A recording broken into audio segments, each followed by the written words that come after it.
डहाणूतील आश्रमशाळेच्या वसतिगृहाला भीषण आग, शेकडो विद्यार्थ्यांचे साहित्य जळून खाक।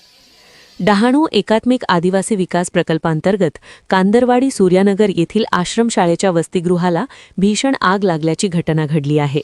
शॉर्ट सर्किटमुळे ही आग लागल्याचा प्राथमिक अंदाज व्यक्त करण्यात येत आहे। सायंकाळी सुमारे 4:45 वाजताच्या सुमारास ही घटना घडली। वसतिगृहात 200 पेक्षा अधिक विद्यार्थी राहत असल्याची माहिती मिळत आहे।